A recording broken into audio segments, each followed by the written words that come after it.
Alex Jones went on a bit of a rant about DMT. He has had Joe Rogan on his program before. Joe Rogan is a commentator for the UFC, the Ultimate Fighting Championship, and he is also a DMT enthusiast. And he was talking to Alex about DMT, and then DMT came up when Joe wasn't around in a rant that Alex was giving. And, well, I'll be playing that in just a minute. But first, for a bit of contrast, here is a bit of Terence McKenna. Yes, Terence McKenna talking about DMT. This is from the most recent episode of the Psychedelic Salon podcast. This is not the most interesting thing from that podcast, but it was self-contained and fairly near the beginning, so this is the bit that I grabbed. I'm going to play this bit from Terence McKenna, not because I find it particularly edifying, but simply because I want to demonstrate the difference in subtlety and tone and sort of reasonableness between Terence McKenna talking about DMT and Alex Jones weaving DMT into an everything soup of a rant about how awful the global elites are. So first, Terence McKenna, then I'll bring in Erik Davis. We'll talk for just a few seconds, and then we will hear from Alex Jones. It's interesting that beta-carbolines, which are used to accentuate the hallucinogenic effect of DMT in these ayahuasca preparations in Amazonas, is very definitely a part of normal human metabolism, brain metabolism. And the MAO inhibition that it's performing on DMT that is introduced from the outside is a mirror image of the kind of function that it's performing in the brain. So the shifting of these sensory ratios is causing language to become more visual. And at this point, I always have to quote Philo Judaeus, who was a first-century Alexandrine Jew who talked about the logos. And I have made analogies between the phenomenon I'm describing and the logos. But in the critical quote, what he said was that a more perfect logos was possible, and that it would be a phenomenon which would pass from the modality of being heard to the modality of being beheld without ever crossing through a quantized point of transition where you could say it was one, now it is the other. And I think the cultural shock waves that will be generated by the emergence of visible language will totally transform the culture to the point that the point beyond the end of history, the entry into hyperspace, the eschatological monad, all these religious or theological constructs about history are actually intuitions about language undergoing this transformation. Now, several things about this transformation. It's obviously not something which the culture is doing as a decision. It isn't like home computers and cable TV. It isn't being brought on as an information utility. It's something which is being imposed from outside. And I think it is, I'm sure most of you are familiar with the Gaia hypothesis of homeostatic regulation of the environment of the earth through the interaction of all life acting as a single organism. Well, it obviously regulates trigger species such as we are part of this homeostatic method of regulation. And I think the gradual evolution of language is actually the gradual lifting of the veil that is imposed between ourselves and meaning by the planetary ecology. In other words, the forward thrust of history is actually regulated by the ecology, and it is regulated through control of the evolution of language, because what you cannot think, you cannot do, and where you cannot imagine, you cannot steer your culture and go.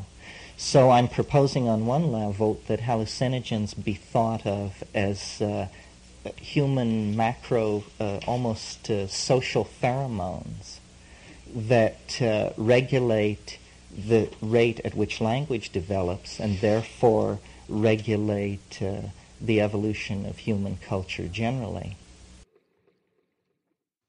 So I've got the audio from the crazy Alex Jones rant taken from YouTube, and here to dissect it with me is Erik Davis. Erik, are you there? I am here. And where is there? I'm in San Francisco in my little office.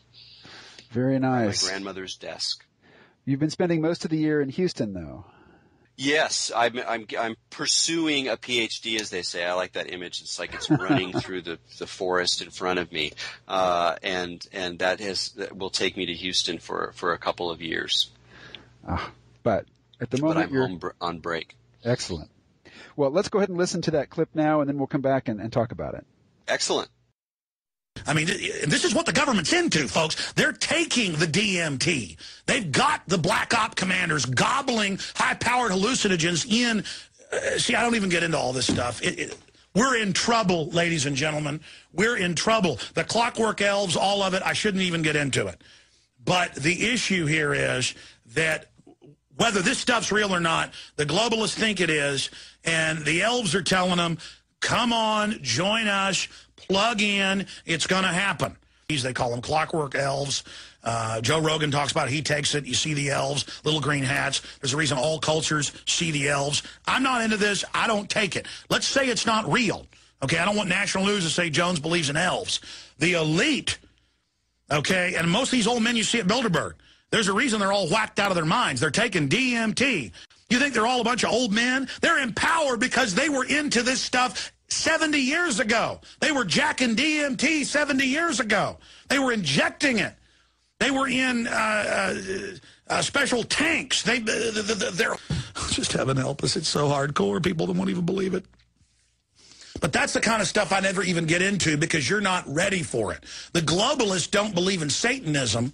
They believe they're contacting interdimensional aliens through the drug use and through the electronic interface, and they believe, and actually write about, Ray Kurzweil, all of them, that they're going to merge with the machines, blast off into hyperdimensional space. And that's why they're so crazy. That's why they want to get rid of us. That's why they're smiling and giddy and acting so nuts, because they believe, if you're a psychiatrist and are hearing this, understand, whether it's real or not, they believe they are in contact with these entities and are being directed by them. That's why they're so evil. And the entities are telling them eternal life, total power, total control, everything you could ever want. Just kill everyone. Set up a world government. Build this design we're telling you.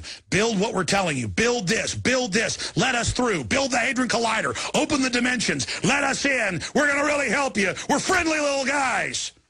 Demons? Aliens? Don't exist? I don't know. I only cover what I can prove. But now, I'm telling you, one of the big secrets of the elite, okay? And that gets pretty David Icke-ing. I don't know if any of that stuff's real, ladies and gentlemen. But the point is, that's what the elite are into. That's what they believe. That's what's going on. Okay, they think it's real. I won't take DMT to find out. And I don't recommend you take it either. Supposedly hallucinate for about 5 minutes, don't even know where you are. And it can you know, all the heads of the 60s that it turned out were CIA and FBI. You know, all the main guys, it turned out, you know, who see the mescalito and they take enough peyote, the little elf. They're not seeing pink elephants, folks. And these little elves are telling them, do this, do that. A lot of these scientists will tell you, oh, we got this idea to go this way in technology from the clockwork elves. Oh, they build things. Yes, they do. Now, I'm not saying any of this is real, but the Pentagon is whole hog in this stuff for 40, 50 years. I mean, they are completely obsessed with it. They put out the ingredients of DMT. They put out the ingredients of LSD. They put out the ingredients of PCP. They actually want you taking it. And the question is, why do they want you taking it? Because they want to open something up. And some will argue, well, it's good to have a psychedelic experience and to be able to reach out and expand your consciousness. But the question is, why does the Bible say don't do it? Because it opens up other worlds. Is it other worlds in our consciousness? Is it something in our subconscious? Maybe it's only in our brain. I don't know. But I shouldn't have even gone there. The point is, it just gets crazier by the minute. I don't need DMT to see how evil these globalists are. Well, that was Alex Jones ranting about the dangers of the clockwork elves and their influence over the global elites who decide our fates. And Alex making reference to a little-known biblical passage which prohibits the use of DMT because it opens the doors to other worlds. Other than just knee-slapping hilarity, what was your reaction to Alex and his rant? Well, I think knee-slapping hilarity is not quite the flavor that I get. Perhaps because I'm one of those people who has a predilection for certain kinds of overheated, conspiratorial, mystical theorizing, and so I can recognize that the guy has, even though like everything that I know, anytime he talks about anything I know about, he's like just riddled with errors. Philip K. Dick never lived in San Francisco, as far as whatever. I mean, it's just there's all sorts of problems anytime you look at it, obviously. Nonetheless, he does have that sort of feverish charisma of the borderline mad in a kind of intriguing way. But I've always been very interested in tracking how the culture at large deals with DMT in particular, because he mentions Joe Rogan on the show, and Joe Rogan had this really pretty interesting riff about DMT, also not without its errors, on the show, and which he said that it was kind of the craziest psychedelic or the most potent known to man. It's actually not the most potent. Salvinorum and Salvinorum A is the most potent per weight, and LSD certainly outranks DMT on any day. But that said, there is something kind of special about DMT because it, I think, combines the quality of extreme weirdness with a kind of coherence, almost an abstract, organized coherence, and a profound sense of reality. Like that, this is, like I think Rogan says, it's not like you're in another dimension. You are in another dimension.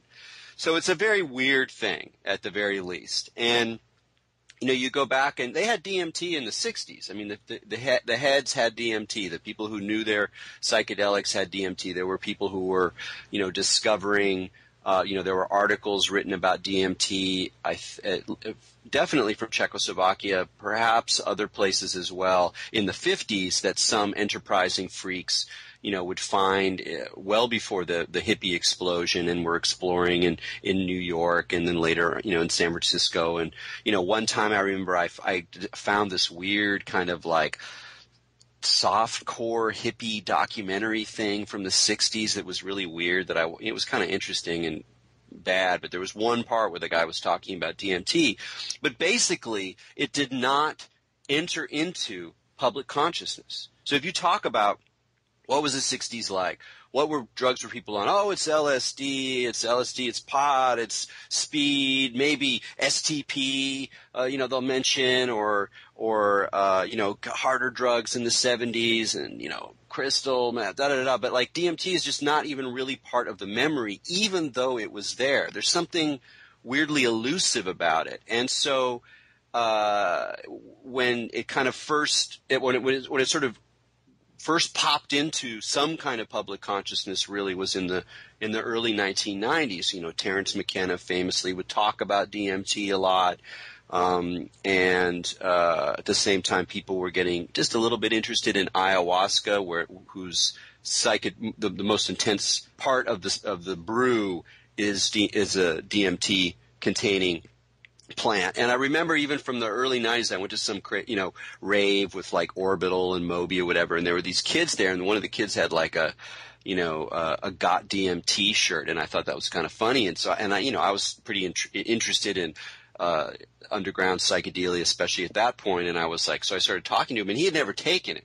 So it was something that was like almost a symbol of some other thing that, like, it's, maybe he would have if he had had the opportunity, but it was still so esoteric that it was almost more of a sign of something than the thing itself, even though, Terence talked about it a lot. And now we've just reached this point of high weirdness and interconnectivity and all sorts of other things that are going on in our overheated, feverish, society where one can hardly avoid being a conspiracy theorist as one tries to just get a sense of what the heck's going on. There's no way to like keep those things at bay anymore because you're like, implanted tracking chips. You're going to tell a crazy person who thinks they have a tracking chip implanted in them that it's impossible? Hardly, because it's not. So we're in this sort of weird space. So to see this very profoundly weird, esoteric psychedelic drug kind of pop up as an object of this kind of ranting, fringe mass radio stuff is funny for sure, but it also indicates just how deep into the weird we already are. I think that Alex Jones in general, just about every word he says indicates how deep into the weird we've drifted. And even the things that he really seems to be right about. There's a few things that he really gets well. I mean, the sort of financial depredations conducted by powerful elites. He really seems to have a handle on that. But boy, he really mixes in the paranoia and particularly, squaring it all with a sort of very conservative Christianity, which he embraces, really makes for some interesting mental gymnastics as he's trying to make all of these things hook up the way he wants them to. Yeah, and it's a funny thing about that kind of conspiratorial thinking in the sense that it functions it can function like a kind of like an allegory, like a true dream, not just like a dream where you mix and match all sorts of weird possibilities or, some crazy science fiction novel, but one where like the images, if you take the other idea of the subconscious, that the dream is a way of telling you something true through a distorted image, and that if you properly unpack the image or interpret the weird scenario, you can uncover some difficult, perhaps very difficult truth about yourself. And that's kind of the Freudian idea of dreams. Whether or not that's true for dreams, I think it is sometimes, and not at all true a lot of the other times. But I think it's also, you can apply the same thing to a lot of conspiratorial thinking where there's a point where the inability to really grapple or to see directly what's going on in society, partly because it's so complex, partly because it's invisible, partly because there's screens and ideology and filtering and all these kind of quote unquote mind control or ideological control elements going on. You can't really see the thing in itself, and so instead what you get is a kind of weird funhouse mirror distortion of something that's very true. So, for example, he goes on about what the Pentagon is doing. And on the one hand, you're like, come on, man, the Pentagon is just like freaking out that they can barely keep control of these arenas of war they've got going. And they don't have a lot of time to be like taking drugs and being in isolation tanks. On the other hand, DARPA its mandate is basically to be as science fictional as it possibly can be. It doesn't have any constraints in terms of scientific plausibility. It is paid to, extend to the furthest limits the possibility space, as it might, impact whatever future war. And so, all of those things have a certain sense, and there's clearly some kind of cognitive payoff in the DMT space, and the idea that business people, spooks, creepy, whatever sort of cognitive scientists on the dark side aren't looking at that is absurd. Of course, they're interested in that, or at least at the very least interested in seeing how people respond to it in the underground or in this kind of fringe world. So there's definitely a constant sense of like these bells going off in his kind of rants. I mean, it's even the way that like, if you're walking around like a crummy area of a big city where there's a lot of people on drugs or a lot of mentally ill people who are on the street, and you keep your ears open to the ambient sounds coming in. It's extraordinary how often I've had the experience, and other people have reported it, where you're cruising along and there's some guy who's just mumbling crazy, his own little, autistic little stream of consciousness. And then like you get nearby and he says like what you're thinking about, or he'll respond to some problem that you were just contemplating, or a book name, and you're like, what is it? It's like there's this ambient field of mind, of collective mind that's going on, that certain kinds of weird thinking can actually channel better than reason, better than our sort of straight everyday talk. So that's why I pay a lot of attention to this stuff. I mean, it definitely, and this last little burst of the clockwork elves, which is a funny phrase, the clockwork elves, like Clockwork Orange. And there is something clockwork about them, but it's not really a phrase that it's the people usually call them machine elves in the psychedelic underground. And, we can talk about them too, because that's a whole other thing. Just like, who are these things that, that these guys are talking about? So. Well, Erik, this is not your first appearance on the Sea Realm, or even your third.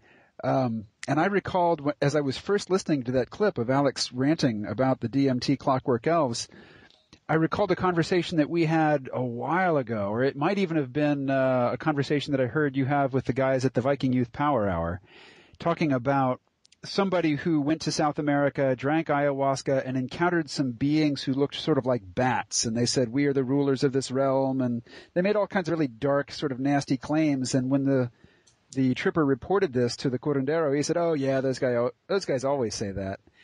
And I was reminded of that because I was thinking, perhaps there are people who, to one degree or another, fill the role of Alex Jones's evil globalists.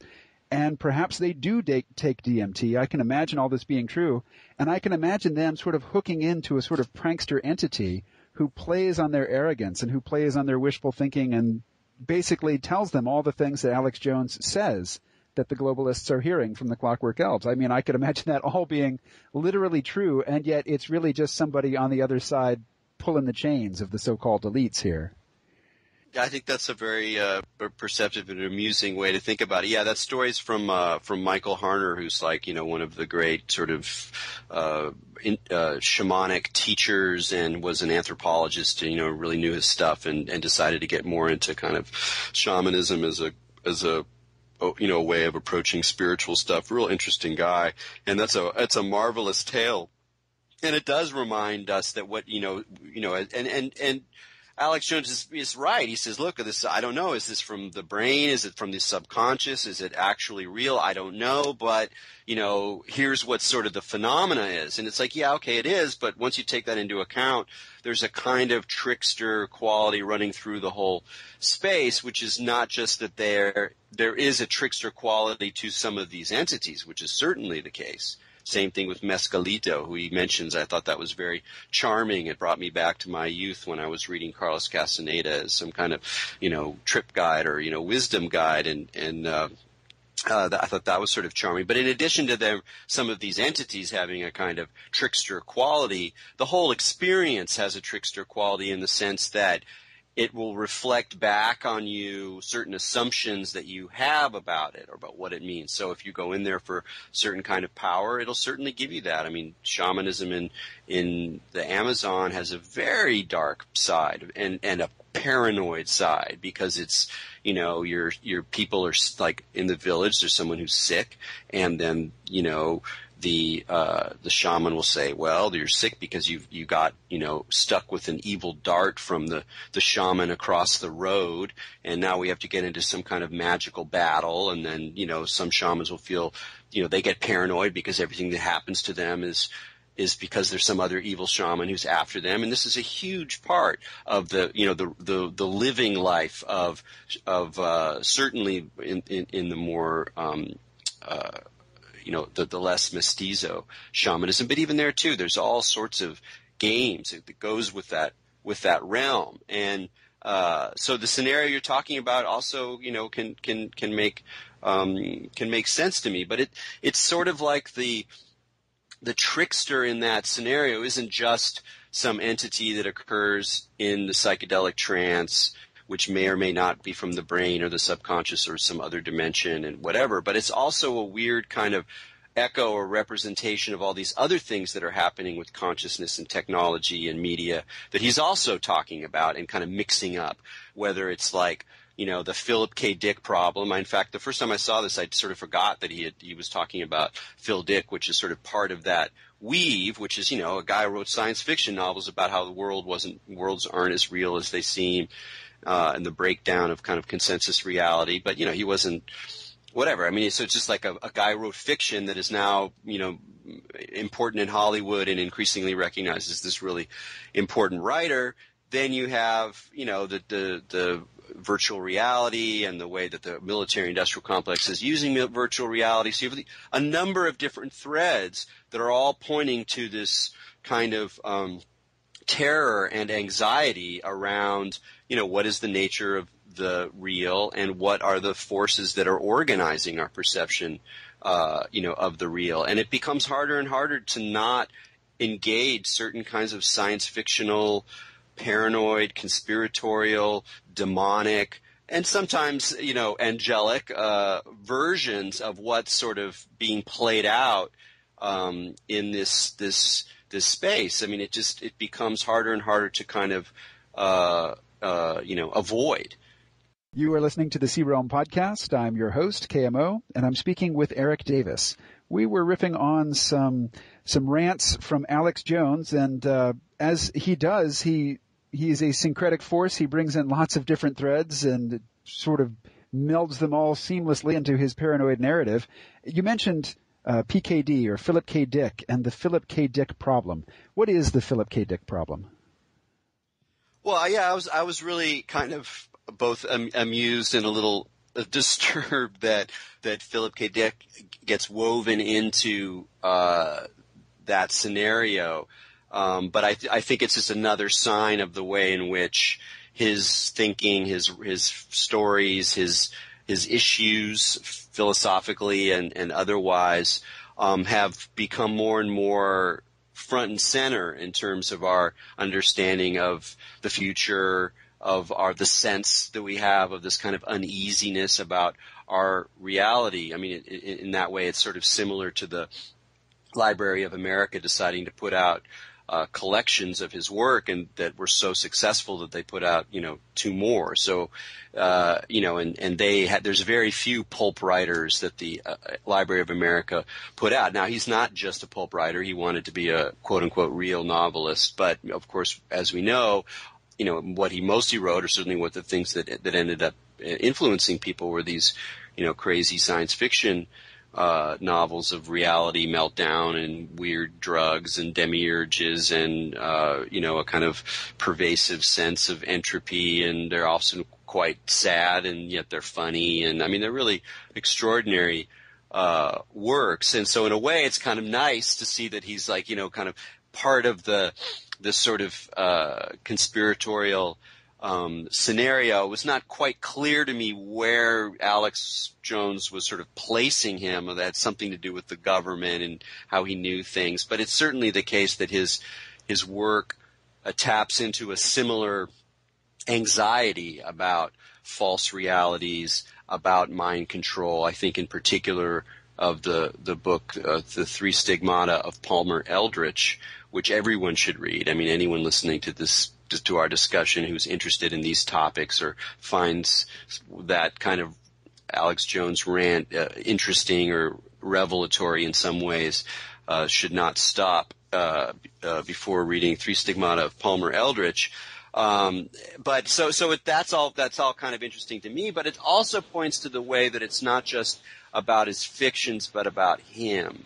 And that he has a certain kind of charisma in retrospect as this crazy guy, but maybe he knew something, and all these, he himself had a very conspiratorial mind frame. He was, quite paranoid at many times, and he had some very peculiar things happen to him, things that occurred both very visibly, like the break-in of his safe in 1971 in San Rafael, and then a few years later, this sort of series of revelatory, mystical, psychotic experiences that really gave him the material that he worked on personally and then in his literature for the rest of his life. Really a series of quite extraordinary downloads that had some of this kind of conspiratorial material stuff about the true structure of time. In some ways, they're very Christian, and so it's hard for me to see how someone like Alex Jones, it makes sense that I can't quite tell where he's putting Phil Dick, because it's very hard to locate him. He's sort of everywhere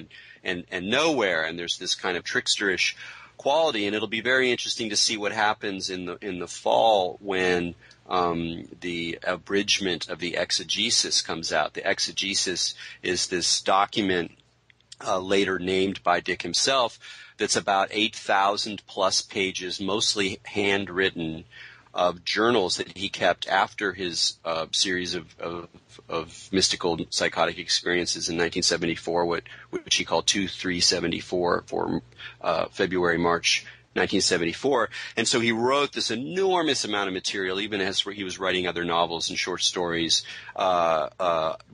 analyzing experience. And a lot of it's, repetitive and crazy and conspiratorial and paranoid and pathetic, but a lot of it's very brilliant and very insightful, very interesting, very unnerving, philosophically, spiritually, speculatively.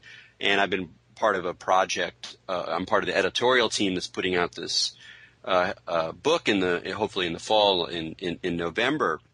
And we're already kind of getting some interesting little bits here and there online of people saying, Phil Dick's going to be the next L. Ron Hubbard, and here comes the sort of, and I'm realizing that, one response to this, there will be many responses: puzzlement, amusement, fascination, interest. But there will also be a kind of, crazy side of it. We didn't really end up putting in too many of the really incredibly tedious, often conspiracy theories that he wove, because they were mostly extremely repetitive. And he was like, oh, this one again. Oh, yeah, this one again. Oh, yeah, this again and again and again and again. But some of that stuff is in there, and some other things as well about the structure of time and the occlusion, the sense that we are inside of some false reality that we're being fed back signals. And he has a few images in there that are really, quite shockingly paranoid, but quite disturbing in the sense of that weird resonance or allegorical quality of like realness, where he has this one image where we're sitting there inert, like the pods that Alex Jones is talking about, and we're just facing this flashing light machine, again, the same images that he uses with the monkeys. So there's something about that image of that our bodies are actually just in some kind of vat, and we have all these plugs into us, and they're flashing lights and stimulating our consciousness in a way that produces this sense of a real world that we're moving through. And in a way, it's kind of this archetype of, the anxiety of the simulacrum, or the anxiety of virtual reality. And it's kind of unavoidable in a way. I mean, and the more that we interface with technology and mobile devices and internet everywhere, the more that kind of unnerving primal scene sort of starts to shine at the edge of our imaginations, even if it's totally has no relationship to truth other than as a metaphor for how our brains work, or really just a certain idea about how our brains work, which has its own problems. But there's a weird way in which we can't quite avoid that primal scene anymore. It's like the brains in a vat are like part of the picture. You know what I mean?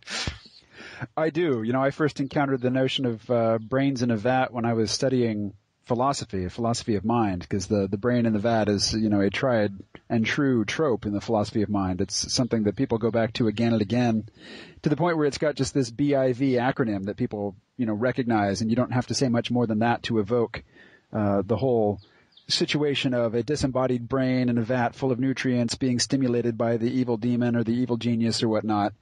And, you're talking about how you were a little disturbed at Alex pulling in Philip K. Dick to the weaving of this narrative. And I just noticed several times during the course of this narrative where he's pulled some detail in that he's going to try to make sense of, and he says a few things about it, and he realizes that his myth weaving function is just hiccuping here. It's not working, and he's not making any sense. and he realizes it. And Alex will stop and say, he'll just stop in mid-rant and say, "Oh, I don't even want to go into it. We're in trouble, folks. You're not ready for this stuff. I shouldn't be telling you this. Yeah, you're not ready for this." Yeah. And that just says to me, this was a misfire. I had tried to weave this in seamlessly, and it's not happening. And rather than admit that, I'm just going to say, "Oh, it's too deep. It's too big to go into." But well, it's the classic, dynamic of the sort of the secret. The dynamic of the secret is this game of of revelation and concealment, and then after a while, in many cases, not always, but often, that the secret is just a MacGuffin, what Hitchcock called a MacGuffin. It's like the sort of thing that drives the plot, but is in itself nothing. Everyone's looking for the letter, and the letter gets passed around, and so all the conflict and all the drama, because everyone's looking for this letter, but the letter is meaningless. It doesn't have anything in it. It doesn't change anybody's life. And so there's a way in which just like the good secret society leader, the good cult leader, that the good conspiracy theorist lays out information but also veils, so that you keep engaged and keep intrigued. And I think what you're pointing to is that he just did it in a very spontaneous, kind of raw way that was entertaining as well as, kind of typical. You're like, wow, he knows even more than he's telling us. He's not, he's not even getting to the real stuff. Wow, I want to know more. As synchronicity would have it, just a couple nights ago, I rewatched Richard Linklater's A Scanner Darkly here at the Eco Village Training Center with a couple of other people. So a lot of the imagery from that film is fresh in my mind, and it's one of those amazing films in that it's on the shelf with Fear and Loathing in Las Vegas and The Princess Bride in being among the most faithful adaptations of a book, in a movie that I've ever seen. Whole passages of dialogue used verbatim, the structure of the plot almost, not touched at all, whereas with a lot of Philip K. Dick films, you get just a sprinkling of Philip K. Dick themes and, ideas on top of just a sort of boring flat action film. I'm thinking of Paycheck and films like that now. So I was just amazed by that. And, you've mentioned, the Three Stigmata of Palmer Eldritch in this discussion, and you've mentioned the experience from March and February of 1974, which really colors the plots of several of his novels, like Divine Invasion or Valus, or The Transmigration of Timothy Archer. And I don't know the bare biographical details of that experience all that well. If you would take a few minutes and talk about Philip K. Dick's experiences in February and March of 1974. Sure. It's interesting, and you kind of have to start right away with the caveat, which is that he was a great storyteller, and he liked to weave tales, and he liked to fuck with people. He liked to someone would come over and he'd start on some yarn, and then you could tell, and then at some point he would reveal that he was joshing, and so he had that quality again of there was a trickster aspect to his storytelling. It's in his fiction too. I mean, he likes to build worlds that aren't what they seem to be. And so saying what exactly happened to him in 2374, which is true of all mystics, ultimately we can't really talk about what they actually experienced. All we can really talk about is what they said about what they experienced. But with Dick, that saying is particularly complicated. And one of the things that's interesting about the exegesis is you can see over time how he changes his story about what kind of happened, although he doesn't spend very much time actually telling his story directly. We do have a number of accounts from letters and to some degree the fiction and also the exegesis. But the main story that boils down to it is that in February of that year, he has a toothache, and his wisdom tooth was removed apparently, and a pharmacy girl is bringing over some painkiller, and he opens the door and she's wearing a Christian fish sign, and he's struck by this, and he asks her about it, and she says this was a sign worn by the early Christians, and that this event was a trigger a trigger that had already been kind of implanted in him that produced what he often called anamnesis, or this Platonic idea that we remember our true selves and we remember the reality behind the false world that we perceive on a daily basis. And then a number of just extraordinary experiences happened to him. He thought there was another being inside of him that may have been his friend Bishop Pike, who had recently died. It may have been this, first century underground Christian named Thomas. He had some nights where he would get blasted with abstract imagery that he described as being like the greatest modern art, and sometimes he felt he was being beamed these signals from Russia and sometimes from, an alien satellite. He was in communication with this sort of network of galactic intelligence that he called Valis, or the vast active living intelligence system. And his most paranormal claim was that one day, listening to Strawberry Fields Forever, he got a sort of download of pink light data that included the fact that his young son Christopher had a desperately dangerous condition, and so they took the child to the hospital, and it turned out that he had a hernia that was sort of like an internal hernia. I can't quite remember what the condition was, that was life-threatening, and he was operated on or whatever. And that's a story that is neither confirmable nor totally discountable.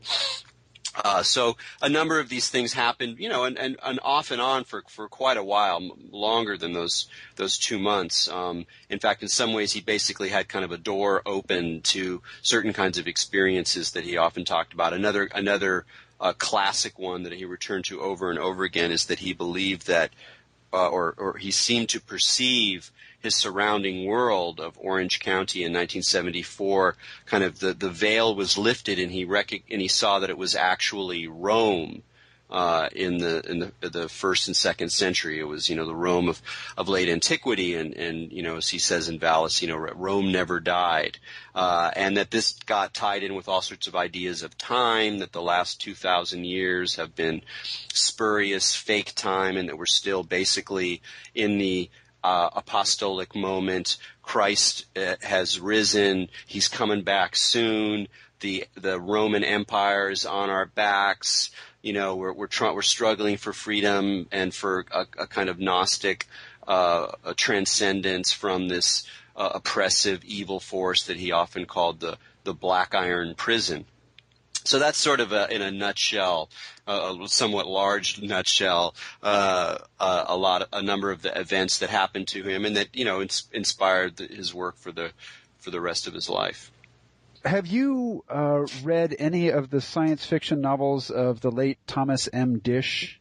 His last name is D-I-S-C-H. Have I actually read any Disch novels? I've read some of his criticism, but I don't think I've actually read any of his novels. I didn't read. Did he write Camp Concentration? He did. I never read Camp Concentration. I always wanted to. Well, I can't talk about him. I read Camp Concentration, loved it. I read another book by him called 334, which is the street address of this apartment complex, which takes place in a future which in the beginning of the book he, as the author, describes as where he thinks we're going if things go reasonably well. There's basically a fairly benevolent welfare state that rules the Americas, and people are pretty dysfunctional, much in the way that they are now, but this is seen from the mid-'70s. And in 334, there is a drug, I think it's just called K, and this drug gets mixed with other things. So people mix it with coffee, and then to describe that, they call it coffee with a K. But there are people who take the drug just by itself. And if you take it by yourself, then what you do, or by itself, you create a sort of fantasy world. And when you take the drug, you go into that fantasy world. So what people who are serious about it do, they decide to take it, and then they go and they study history, some period of history, intensively with a mentor. And they really get it down. You get the details right before they start taking the drug, because then the drug gives them this dual life where they're living part of the time in the present and part of the time in their historical period of choice. And if you don't do the intense study first, then the fantasy world that you create for yourself on this drug is just sort of melange of stuff that you've seen on TV. It's nothing particularly edifying or even consistent. Oh, that's brilliant. Yeah. And so this is Thomas M. Dish from the novel 334, but I heard an interview on a podcast, actually, with Thomas M. Dish before he committed suicide, unfortunately, where he was talking about Philip K. Dick, and apparently Philip K. Dick had been so jealous of Dish, and Phil Dick thought that he should have written Camp Concentration, that somehow Camp Concentration was his novel that Dish had stolen from him somehow, and that as a sort of revenge tactic, he tried to sick the FBI on Dish by saying that Dish and other science fiction writers were part of some communist conspiracy led by, I think, Stanislav Lem. Lem. Yeah. Yeah. Which seems really I don't bizarre. remember that Dish was part of because I've read the letter that Dick sent the FBI, and in my memory, he doesn't actually mention Dish in that letter, though he did write many letters to the FBI.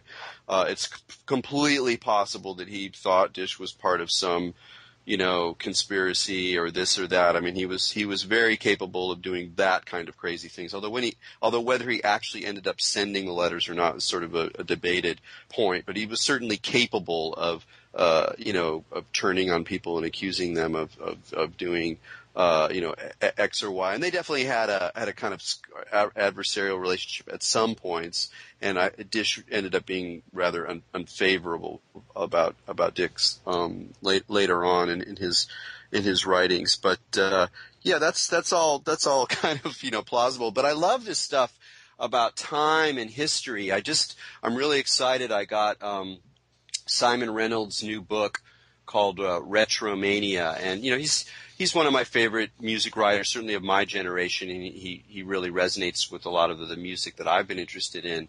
And he really does his homework. He knows his stuff really well. But I don't read that much about music anymore, or popular music. But this book I'm really psyched about, and it's called Retromania, and it's all about how our moment in music, but it's really about something bigger than music, is all bound up with retro, with like reflecting through the past, and how we're kind of constantly reconstructing the past as a way to do something to like ground ourselves in this sort of cannibalistic, self-referential hall of mirrors that is contemporary media culture. And so we look back to the hippies, or we look back to ska or whatever, even inventing moments in the past that were never really noticed before or ever articulated as like this sort of creation of a nostalgic moment. And then that leads me to think about all the sort of historical recreation societies and all the people who are sort of invested in earlier technologies and earlier ways of being. I mean, I was talking to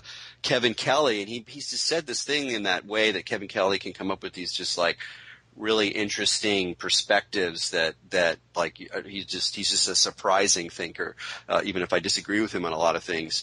And one of the things he said was that like every phase of human technology that you can imagine is being done now, because every phase has fans who are reconstructing it. So whether it's like ancient metallurgy or stone chip tools or early weaving or early steam engines, anything you can think of, reconstructions of how the Egyptians may or may not have moved blocks. Like there's just this sort of like standing wave of history that's layered in our moment. And we are so committed to our linear mind frame, which is that clockwork world, it's the clockwork elves again, that we sort of ignore the way in which we're also kind of resonating with all of these different levels of time, partly because we recreate it, but also partly because we sense that time isn't quite the way we think it is.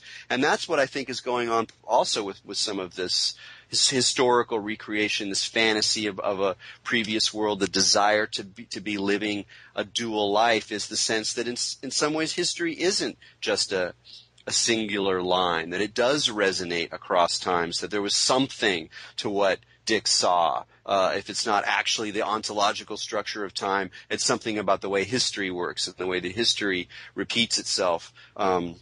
archetypally.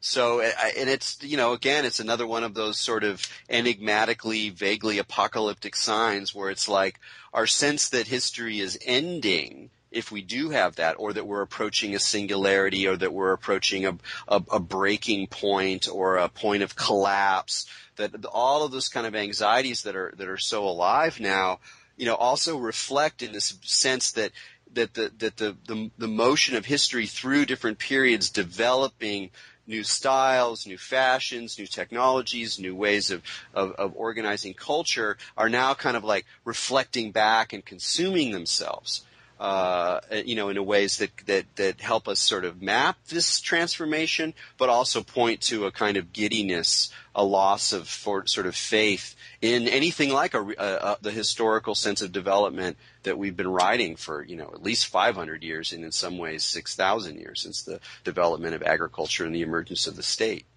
Well, I hate to say it, but our time is gone. That's probably a great place to leave off. Folks who want to hear more of what they just heard, they can tune into your weekly radio show on the Progressive Radio Network. Would you say a bit about that? Sure. I've been doing Expanding Mind for a couple of years now, and really like the way it's evolved. It's one of the more popular shows on the network, and we just talk about consciousness, technology, media, magic, spirituality, art, and it's a good conversation. It's like, and I'm inspired by shows like yours, and really trying to bring the art of conversation into this crazy moment of history. Right on. Well, Erik, it has been a pleasure as always, and I hope to talk to you again soon. Wonderful, man. Thanks a lot.